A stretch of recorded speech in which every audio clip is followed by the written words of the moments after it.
In this presentation, we're going to go over some basic MRI sequences and MRI techniques which are used to produce images with different contrast in the clinic. So we're going to start off with looking at different types of sequences and different types of contrast that we are going to use for clinical applications. So we'll look at things like inversion recovery, spin echo sequences, and then we'll look at contrast, T1, T2, proton density, and a few more specialized contrasts.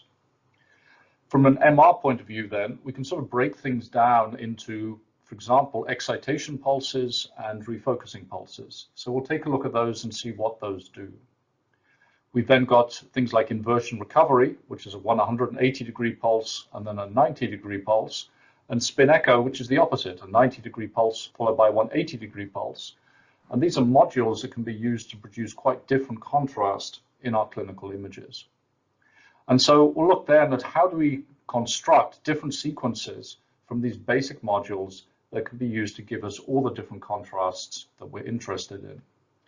And then finally, we'll look at some more specialized sequences that can be used to encode different diffusion or different blood flow, in other words, angiography, into the image information. So if we look at Radiopedia, which is a very good source of information, I'm not going to read through this, but essentially it's saying that if we look at all of the sequences that we're going to run in a given protocol, and there may be 6 or 8 sequences, then they're either proton density weighted. In other words, the signal intensity depends on how many hydrogen nuclei there are in every single voxel. They're T1 or T2 weighted, which again means that the signal intensity depends on those two relaxation times, or they may be diffusion weighted or flow sensitive. But in addition to this, we can also add these what they call optional add-ons here, such as putting a combination of different RF pulses that actually attenuate the signal from fat or attenuate the signal from fluid, or of course we can add contrast agents, which are going to be used particularly in, say, tumor studies or lesion studies, which are going to highlight where a small lesion may now come out of an area of very low contrast with the surrounding tissue. So if we look at these, then a T1 weighted from a clinical point of view is typically gadolinium enhanced, as I just said, and it's fat suppressed. And the reason is that on a T1 scan, fat appears bright, and we'll see this as we go through the lecture. T2 then also can have a bright signal from fat, and so we want to get rid of that. We also may want to get rid of the fluids. For example, if we're doing a brain scan, the CSF, because again, that has a very high signal, and that's going to drown the area that we're looking at. And T2 can be sensitive to susceptibility. In other words, areas, let's say in the brain, or more commonly in the body, for example, in the liver, where we have a high concentration of iron. Proton density images then, again, are typically fat suppressed because the fat is not really giving us any information. If we look at flow sensitive ones, then we can look at either angiography, where we're basically looking at the arteries, or we can do venography when we're looking at the signal coming from the veins. And again, depending on the particular clinical application, we can use either one of these types of sequences.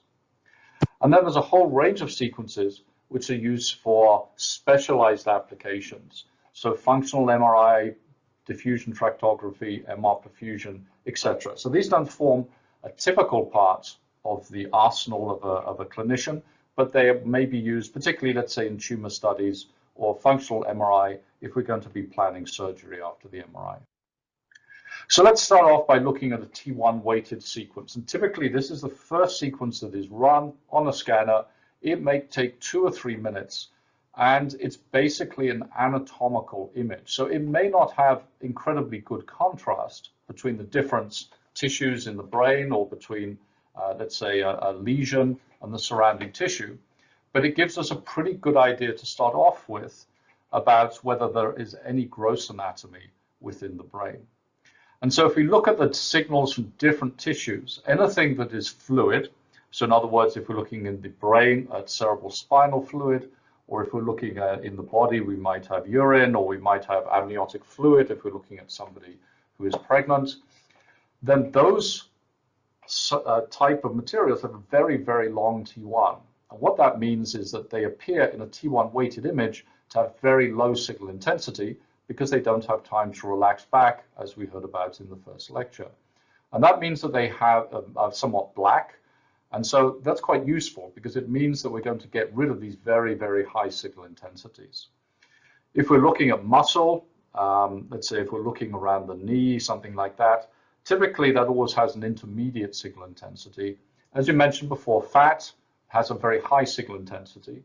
And so if that's a problem, if that's in an area which we're interested in, we'll want to do some fat suppression, talk about that later. If we look at brain then, between white matter and gray matter, there is some image contrast there. And then typically we have the white matter then giving us a slightly higher signal intensity compared to the gray matter. So this is the easy way of remembering white and gray as being higher signal and lower signal on a T1 weighted sequence. On a T2 weighted sequences, then this is the one typically gives us the most contrast. And so these are the ones that we typically run at very high resolution, and they'll take a little longer than the T1 weighted sequences. And so again, if we look at the fluid, and we look at, again, CSF, urine, etc., these have a high signal intensity. And so they're very useful for looking at things like edema. Again, muscle and fat, the same as before. If we look at brain here, we see that gray matter, white matter, again, a little bit of contrast, but notice that the contrast is different. It's flipped with respect to the T1. And so one of the dangers is that if we have sequences which are mixed T1 and mixed T2 contrast, we may actually end up with very, very little contrast between the white matter and the gray matter. Proton density weighted image is not so much used in the brain. And one of the reasons is they take a relatively long time to run. And in fact, pathologies may not have a different proton density than healthy tissue. And so these ones are much more run, let's say, in knee scans and in other parts of the body. But again, if we look through, we can see fluid, again, high signal intensity because there's just more hydrogen nuclei there. Muscle, intermediate. Fat, again, has a lot of protons. We've got then cartilage, and we've got fibrocartilage. So hyaline cartilage is the more mobile side of cartilage. Fibrocartilage, as it suggests, is something that is bound more tightly, and that gives us a lower signal intensity. So in terms of looking at cartilage then, and abnormalities in the cartilage, proton density is quite a good weighting. As we said, fat often is a bright signal, and unless we're particularly looking for fatty infiltrations, let's say into the liver, if we're looking for NASH, something like that, then the signal itself is not particularly useful. And so we're going to try and look at ways to get rid of that. And similarly, the situation with fluid, that CSF gives us such a lot of signal, and often that is going to drown the background if we're looking for small lesions. And so we're going to look at sequences where the fluid is attenuated in terms of its signal. So let's just look at a couple of typical neurological protocols that run through. So if we start at the top here, we've got a T1, like we said. It's an FFE, so that's a fast field echo or a gradient echo sequence. Next, there's going to be a T2, which is a TSE or a turbo spin echo. Come to these a little later on. In this case, there's an SWI, which is a susceptibility weighted image. So this is going to help to pick up any areas where we have ion accumulation. We've got a flare image, and that's a sequence that is used to suppress the signal from CSF. And then we've got a DWI, a diffusion weighted image. And so as you see, we've got here 5 different sequences that are going to be used, and this will probably take about half an hour as an imaging protocol. If we go to the knee then, we typically run a slightly different kind of protocol. And you'll notice here there's a lot of fat suppression, so this technique called SPARE. Almost everything here is TSE, and so we're going to look for very high resolution images. You can see here looking at slices 2.5 millimeters with very small gaps in between, relatively small field of view. And we can see here that they're run in many, many different orientations. So 2 in the axial, 2 in the coronal, 2 in the sagittal. And here we're looking because the slide in plane resolution. And we really want to see isotropic resolution. We want to see high resolution in all 3 axes. So one of the ways that this is done is to run these 3 different protocols. And typically a knee scan might take a little bit longer, but also it's much easier to keep your knee still than it is to keep your head still. And so these can typically run a little longer than brain scans. And as we're going to look at T1s and T2 weighted, this is just a slide which you can look at later at your leisure, which lists all of the different values. You can see that the T1 times typically go up as a function of field strength, and the T2 times go slightly down, particularly in regions where there is iron deposition. One weighted images are going to be higher. And so if we look at iron concentration, for example, here's a case in the liver. This is hemochromatosis. So if you look in the liver on the left-hand side, you can see where the signal from the liver has completely disappeared. And that means there's a large amount of iron there. And although iron would give you a slightly higher signal intensity on T1s, it really decreases the T2, and that means there's almost no signal coming there. And if we look in the brain, the same happens with microbleeds, where we've got a deposition of iron. And so these are typically very easy to see as areas of low signal intensity. Okay, so that's sort of from a clinical point of view, what we're able to do and what is interesting. So how are we going to be able to get this different image contrast, having learned about the basic MRI physics? Well, there are two basic kinds of sequences. One is called a gradient echo and one is called a spin echo. So if we start from the gradient echo sequence here, and this may be called fast field echo, gradient echo, depending on which vendor you've got, then we run our standard imaging sequence, and we have what looks like this sort of quite complicated equation in terms of what the image intensity at every single voxel, x, y, in the image is. And it depends on a number of terms. First of all, this term in rho, which is obviously how many protons there are in each voxel. So that's the proton density. There's a term there in terms of our repetition time, TR, and our T1 time. And that's going to give us a T1 weighted. We also have the flip angle, alpha. So alpha is typically less than 90 degrees there. But again, by changing that, we can change the contrast. And then we have the T2 term. And in this case, with the gradient echo, we have this T2 star term, which is going to include inhomogeneities in the magnetic field. So if we look at that equation and we just look at the different parameters that we can put in, then we can see what kind of image weighting we get out with as a function of the imaging parameters. So for example, if we want to have something that is just weighted by the proton density, the rho xy on the top line, we essentially want everything else to either go to 0 or to go to 1. And so if we take for our TE and we make our TE very, very short compared to the T2 and the T2 star, you can see that the term on the right-hand side essentially goes to 1. So different tissues with different T2s give the same signal intensity. The signal intensity does not depend on the particular value of T2 if TE is much, much less than T2. The same is true if we have a TR being much greater than T1. You can see that that exponential again is going to go to 0, which means the term inside the brackets is 1. And so it doesn't matter what the T1 value is. The signal intensity is going to be the same.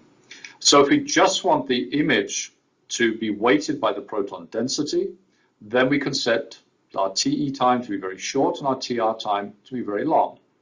Now, obviously, that gives us a very long imaging sequence. So if we can't afford that time, then what we can do is cut down our TR a little bit here. But then we have to use a very low tip angle, alpha, and alpha might be, let's say, between 5 and 10 degrees. And again, if you look at that and you look at the terms in the equations, that means that our signal is not going to depend on the T1. And we can apply the same analysis then to getting a T1 weighted sequence. So we want no T2 weighting, so TE is much less than T2, but we do want T1 weighting. So we can have a TR on the order of T1, and we can have a relatively high tip angle. And if we want to make it T2 star weighted, then we want a very long TR, so there is no T1 weighting, and we want our TE to be a significant fraction of T2, so now our signal does depend on the T2 of the tissue. And so within that gradient echo sequence, we can essentially choose those parameters, and those are entered from the console, and those will give us the 3 different weightings.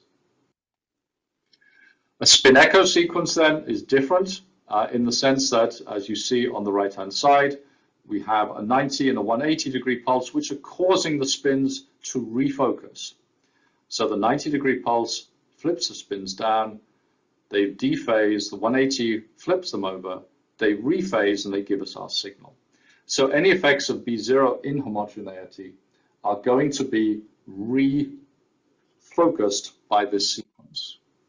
And in fact, what we do, a spin echo by itself would be quite a slow sequence, is to run what is called a turbo spin echo sequence, which might be TSE or a fast spin echo sequence, again, depending on which vendor you use. And essentially here, what we do is we keep refocusing the magnetization, and that gives us a much more efficient way of collecting a series of spin echoes. And we can effectively decide how many echoes that we want to collect and in what order going through K-space, which will affect the effective echo time that we use. And again, using a very simple equation, so slightly simpler than for the gradient echo, because we're going to assume that your pulses are 90 and 180. Once again, by simply choosing the TEs and the TRs, we can come up with something that is proton density T1, T2, or a mixed T1 and T2 weighted sequence. And so if we look at a typical brain scan, and we look at the top left in A, it's got a short value of TR, and it's actually got a short value of TE, right, only 10 milliseconds. So what that means is that it's got a highly T1 weighted contrast there. Now, if we make our TR much larger, that means that it reduces the T1 weighting, as we can see in B. If we look in C, and we want to get a T2 weighted image, then what we want to do, if you remember, is keep a long TR, but also to have a long TE. And so if we increase our TE here to 35 milliseconds, we start to get T2 weighting. And if we look at the last image in D, where we have a very long TE of 100 milliseconds, we've got very high T2 weighting. And what you can see there, if you look at the bright signals, they're coming from the fat on the outside, and they're coming from the CSF, which you can see there surrounding the cerebellum. So depending what kind of sequence we want, we can change just the parameters that we use to acquire them. Now, if we want to add in some extra contrast, we can look at, for example, what is called an inversion recovery module. And this is going to be very useful if we actually want to get rid of the signal from certain components of the brain, let's say, or if we're imaging the knee. And the inversion recovery essentially is two pulses. One is an inversion pulse, 180 degrees, which tips all the magnetization into the minus Z direction. We wait a TI, time for inversion, and during that time, the Z magnetization recovers with a relaxation time of T1. And after a certain time, then we apply the 90-degree pulse, and then we have our standard imaging. Now, if you look at, I've drawn two different graphs here in red, corresponding to two different tissues. If you look on the left-hand one, and you look at the green arrow, you can see that if we were to await that TI time, then there is no magnetization. And that means that when we image, we will get no signal from that particular tissue. But you can see that the signal on the right then has some intensity. Whereas if we were to have a second inversion time, a different one, where on the right-hand side, that red curve passes through 0, then we have, again, no signal from that, but we have a nice positive signal from the other one. So by choosing our TI, we can change the contrast, and in the extreme case, we can null the signal from one component. So if we look over here, then, let's look at the flare sequence. This is called a fluid attenuated inversion recovery sequence. And as we can suspect from the title, then, anything that is very fluid, in other words, CSF, is going to be nulled. And so here's, again, inversion recovery. And look at the TI here. We choose the TI such that the CSF signal is 0, when we run the imaging module. CSF has a very long T1. And so at that point, that particular TI, we have positive signal from white matter, we have positive signal from gray matter. And that means that we're going to get an image like this. And if you look at the ventricles or you look around the brain, you can see that it's dark. And that means that the CSF signal has indeed been nulled. We can take this further and say, in certain cases, certain clinical conditions, we want to annul both the CSF and, let's say, white matter, in which case we use what's called a double inversion recovery. And again, here we simply take our inversion recovery module and we add another inversion pulse before it. So now we have two inversion times, a TI1 and a TI2. And if we do that and we look at the magnetization, we can see the graph we already saw for the first inversion, but now after TI1 we invert again and we wait a second time TI2. And you can see if we time those two correctly, you can see that signal intensities from two different tissues can be nulled. In this case you see white matter and you see CSF going through zero. And again, if you do that, then you can get an image that looks like this. And so we see very nice contrast now, high intensity just coming from the gray matter. So simply by playing around with pulses and with delays then, we can change the relative signal that is coming from each of the particular tissues. Now, I've said a number of times we might often want to suppress the signal from lipid. And how are we going to do that? Well, the easiest way is to look at the fact that the protons in water and lipid resonate at slightly different frequencies. And so if we look at this at 3 Tesla, there's a frequency difference of almost 400 hertz here. And so what that means is that we can do what is called a non-selective inversion over here.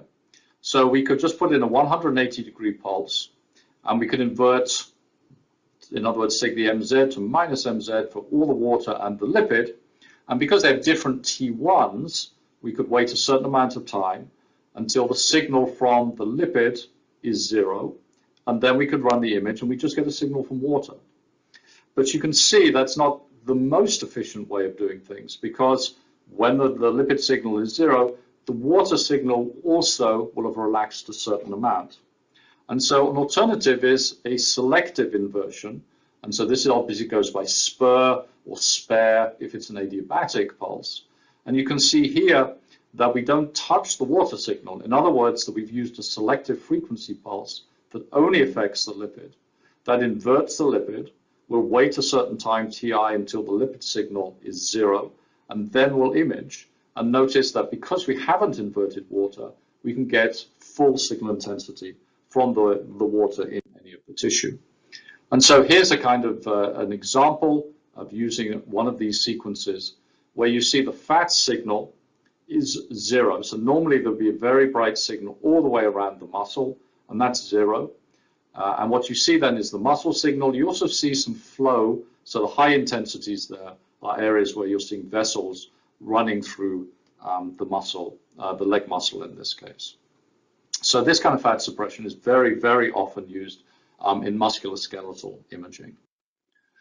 Now I'm going to finish off by just looking at a couple of specialized sequences that again are going to build upon this idea about different RF pulses, but now we're going to add in some gradients as well to try and encode different information. And one of the most useful things, particularly in studies of stroke, is diffusion. In other words, how fast does water diffuse in a particular tissue? And that changes dramatically when you have cellular damage. And so what happens here is that we take our basic spin echo sequence, our 90-180, and we add in two gradients, one lobes here. You can see these are just in gray, given by a certain gradient value, G diff. And these are placed either side of the 180 degrees pulse. Now, if we think about what happens, let's look at that first gray lobe of the gradient. That's going to induce a certain phase in the signal. And the phase of that signal depends on the value of the diffusion gradient and how long it's applied for, that little delta. So we might get a phase modulation of, I don't know, let's say 30 degrees or something like that. Now, let's suppose we look at the second one. Now, the pulses, there's a 180-degree pulse, which means the phase of those spins are going to see is going to be opposite to before the pulse. But let's suppose those spins do not move at all. In other words, we have something that is very rigid. Then what's going to happen is that difference is going to be the same before the pulse and after the pulse. In other words, you've got a phi diff on the left-hand side, and you have a phi diff on the right-hand side, and they will cancel each other out. And so you won't get any signal attenuation. There's going to be no net phase accrual there. But if they move from a position Z, say, to a position Z prime, so if you have something like CSF, where the water molecules diffuse very fast, they're going to be in different position before the 180 and after the 180. Then you're going to acquire a certain phase, and what that means is that you're going to dephase your signal, and your signal intensity is going to go down. And so by putting these two gradients in, we have encoded the rate at which water molecules diffuse in tissue.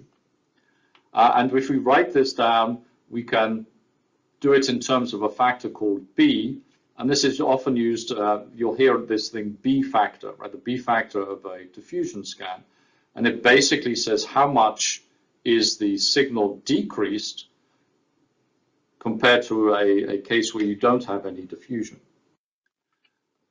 And so if you look at this, we're going to get, let's say in a case of a stroke, we get a situation like this, where we can see a very bright spot then that is corresponded to restricted diffusion inside the brain. And this is very, very sensitive. So sometimes you will see something on a T2 image. You typically wouldn't see anything on a T1 image, but it's critical to be able to look at a diffusion-weighted image for full clinical diagnosis. The other type of sequence that is often run is called an angiogram. In other words, we're going to try and get signal just from vessels where blood is flowing. In this case, we're going to look at the arteries. So if you remember, the signal intensity from our gradient echo sequence had terms in proton density and T1 and alpha, etc. Now, what happens when we're looking at molecules that are flowing here is that if you imagine the imaging slice on the left, we tip our spins down and we wait a certain time TR, and there is T1 relaxation that occurs. And then we tip them down again, etc., and we go through our imaging sequence. But the difference here is that if you have blood flowing through that imaging slice, then during that time TR, the spins that are relaxing have actually flown out of the slice, and you have new spins that have flown into that slice, and they haven't seen the RF pulse. So effectively, they come up with maximum magnetization. And so what that means is the effective T1 is very, very short. So our signal intensity, if we run a T1 weighted sequence, is going to be very bright coming from those vessels, whereas the background signal, which just stays there from the tissue, is going to be relatively low. And so we can write down an equation again. I'll leave this for you to look at your leisure in terms of the effective T1, which depends on echo with a short TR and a relatively high alpha. And what happens here is if we look at the individual slices on the left, you can see that the vessels in each slice appear much brighter than the background signal. Now, if we take all of the slices together and we do a process called the maximum intensity projection, which is basically looking through all the voxels to find out where is the maximum intensity, and then rotating and rotating and rotating through to get a three-dimensional view, what we end up with is the angiogram on the right-hand side. So this is no contrast agent. This is purely looking at the higher signal intensity due to the fact that blood is flowing while we're imaging. And so here we can form something where you see the background signal of the brain very low, and we can pick out very nicely the arteries in this case. And we can do similar types of sequences with different gradients and different RF pulses if we wanted to look at the venous system.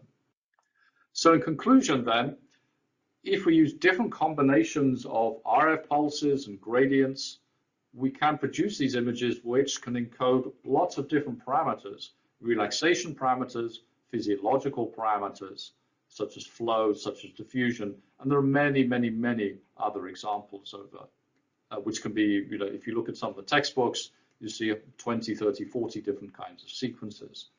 And the important thing is that we need to be able to relate these contrasts to healthy and disease pathology. In other words, if we look at diffusion, what happens to water mobility? What happens to proton density? If we look at a necrotic tumor, there just isn't as much tissue there, so the proton density goes down. Sometimes in fatty liver, we're going to see fat content go up and infiltrate. In neurodegeneration, we may see changes in iron concentration, etc. So knowing those kind of physiological effects, knowing what effects those have on the MR parameters, we can then decide what kind of sequences to run and with what parameters to give us the maximum image contrast.